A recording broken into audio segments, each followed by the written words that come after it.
Readings from the Flame of Love of the Immaculate Heart of Mary, the Spiritual Diary of Elizabeth Kindleman, September 7th through 8th, 1962. Effective Grace for the Dying. While praying before dawn, the Blessed Virgin spoke with me about the effective grace of her flame of love. Mary said, "From today on, when you, together with the person designated to you as companion, are in vigil, to you who already know my flame of love, I will grant the following grace.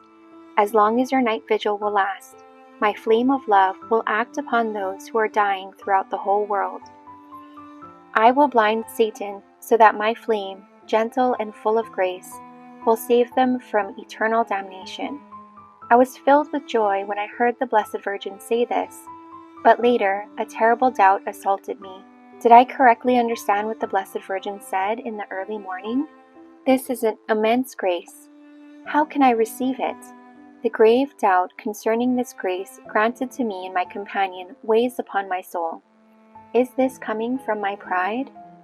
At other times it seems that the Blessed Virgin said nothing at all. In one word, I really do not understand. Maybe I doubt, because my pride does not allow me to believe. There is no need to believe everything. The evil one has me so confused that I say the rosary with my lips, but not as I usually do. Instead, I keep repeating, "I believe in you, O miraculous Virgin." I only say this with my lips, but my mind and my heart refuse to accept it. I want to cry out for not being able to believe. The evil one insists that this is my interpretation. With all my strength, I resist his intrusions. O Blessed Virgin, dispel my doubts. It upsets me that my nighttime prayer would be so meritorious. Is it possible and permissible to believe this? In the darkness of my soul, the Blessed Virgin gave no reply. Therefore I asked the Lord Jesus. Jesus answered, "Only through the medium of my mother." These words confused me even more. In vain did I go to his holy feet. Now even this security has ended for me. In my powerlessness, I kept asking, "Lord, will you abandon me?" Again I heard his voice. "You should accept this miraculous power of the flame of love of my mother, not just with your lips, but with your mind as well." In spite of all my efforts, my mind refuses to accept these words. Satan has so confused the light of my vision that I have no conclusion. I would like to know, if I refuse to accept this immense miracle regarding my miserable self, will I sin against the Blessed Virgin? What should I do, adorable Jesus? Come and help me to escape from the evil one.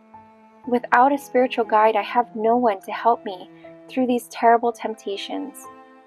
I spent the whole day in these torments. For hours, I could only repeat, "I believe in you, O miraculous Holy Virgin." That same night, I went to the religious sister who was assigned to accompany me. I told her the most recent message of the Blessed Virgin and my doubts that lasted all day. We were talking in the chapel before the Lord Jesus when she heard these messages. She did not doubt. She accepted what I told her with simple faith and holy admiration. A child's smile, so characteristic of her, came across her face. Her faith dispelled my doubts. While we were talking the great grace that had touched us, she turned to the tabernacle and said, speaking to the Blessed Virgin, "O most holy Virgin, you are all-powerful, and yet men want to act against you." In admiration of the flame of love of the most holy Virgin, we both were overwhelmed, and we resolved to pray for the greatest number of souls to be saved from eternal damnation. My sister companion gave me a lot of advice, which I accepted with a humble heart.